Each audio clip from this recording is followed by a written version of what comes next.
ओम नमो भगवते वासुदेवाय नमो नमः। आज पांचवा अध्याय विदुर जी का मैत्रेय जी से मिलना और मैत्रेय जी का इस सृष्टि क्रम का वर्णन करना। इस अध्याय में शुरुआत में जो मैत्रेय ऋषि है वह हरिद्वार में विराजमान है और विदुर जी उनके पास जाते हैं। विदुर जी उनके पास जाकर कहते हैं कि इस संसार में सभी लोग सुख को जुटाने में लगे हुए हैं, उसके लिए अनेक प्रयत्न करते हैं, लेकिन उनके हाथ लगता है तो केवल दुख। सुख की कामना करते हैं कि हमें ये सब चाहिए, ये विषय चाहिए, वो चाहिए, और इसी को ही सुख में समझकर इसी में लगे रहते हैं। लेकिन होता क्या है, सिर्फ और सिर्फ दुख बढ़ जाते हैं। सुख की वृद्धि होती है, थोड़ी होती है या कम होती है, लेकिन दुख की वृद्धि दोगुनी चौगुनी होती है। तो इससे अगर मनुष्य को पार जाना है तो वह क्या करे। विदुर जी कहते हैं कि मुझे तो बड़ा ही अफसोस होता है कि जो भगवान श्री कृष्ण से विमुख हैं, यानी उनके बिल्कुल अपोजिट हैं, उनकी लीलाओं का गुणगान नहीं सुनते। पता नहीं उनके तो पिछले जन्म के कितने पाप रहे होंगे जो ये दुर्भाग्य इनके नसीब में आया, क्योंकि ये श्री कृष्ण भगवान के अंदर रुचि नहीं कर रहे हैं, इनकी लीलाओं का गुणगान नहीं कर रहे हैं, यानी अभी समय नहीं आया है इनका कि इन्हें वैकुंठ प्राप्त हो सके।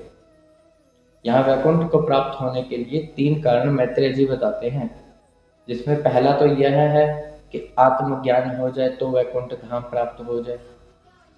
दूसरा यह है कि श्रम करो, तप करो, माया से भी ऊपर चले जाओ, और फिर तपस्या, योग, समाधि के द्वारा वैकुंठ धाम को प्राप्त हो जाओ। लेकिन इसमें मेहनत बहुत है, श्रम बहुत है।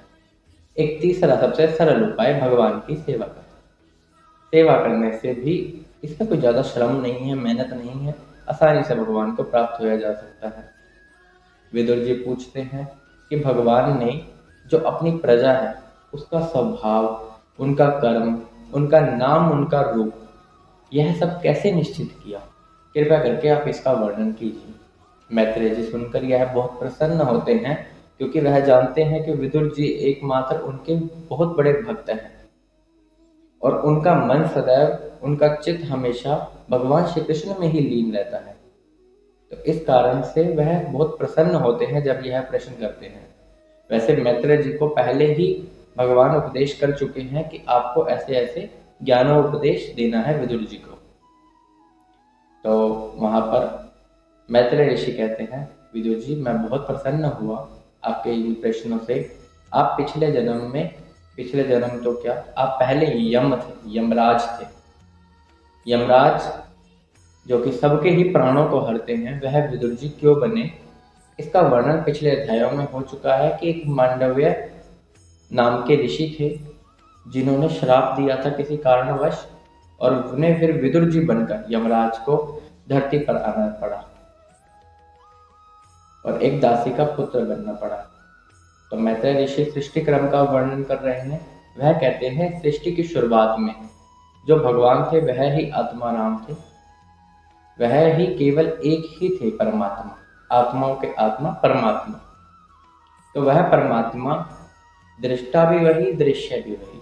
दृष्टा होता है जो जो देखता है, और दृश्य जो चीज हम देख रहे हैं। तो उन्होंने बताया कि वह ही दृष्टा और वह ही दृश्य। तो जब वह दृष्टा बनने की कोशिश कर रहे थे, देखने की कोशिश कर रहे थे, तब वह देख ही नहीं पा रहे थे। इस वजह से उन्होंने अपने आप को असत्य समझ लिया। हालांकि वह ऐसा नहीं थे, वो तो, उन्हें पता नहीं था कि उस समय उनकी शक्तियां सोई हुई हैं। लेकिन जब शक्तियां जागृत होती हैं तब उन्हें इसके बारे में पता लगता है। फिर वह एक ब्रह्मांड की रचना करते हैं। ब्रह्मा जी की उत्पत्ति होती है उनके नाभि कमल से। देवताओं की उत्पत्ति होती है। ये सब उन्हीं से ही प्रकट हुए हैं।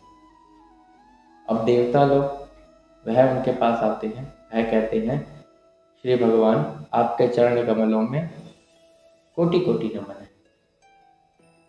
आपके चरणों का सेवन करने से हर जीव के सारे पाप ताप पिछले अगले सब नष्ट हो जाते हैं, फिर वह किसी कर्म बंधन में नहीं पड़ता।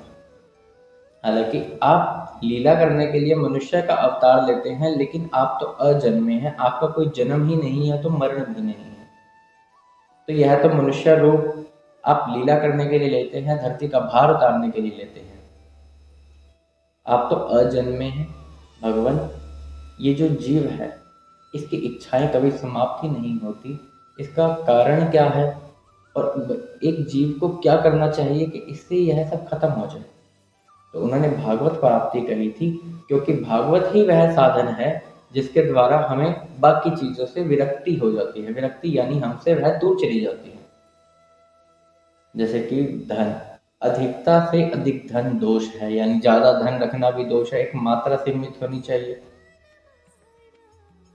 तो कहने का अर्थात यही है कि जब भागवत भक्त हम बन जाते हैं, जब हमें भागवत की प्राप्ति होनी शुरू हो जाती है, तब काफी चीजों से तो ऐसे ही विरक्ति हो जाती है। भगवान, जो जीव आपके चरण कमलों में आ जाता है उसके तो करोड़ों जन्मों के पाप नष्ट हो जाते हैं। आज के समय के, कलयुग के समय के जो जीव हैं उनकी इच्छाओं का कोई समापन नहीं।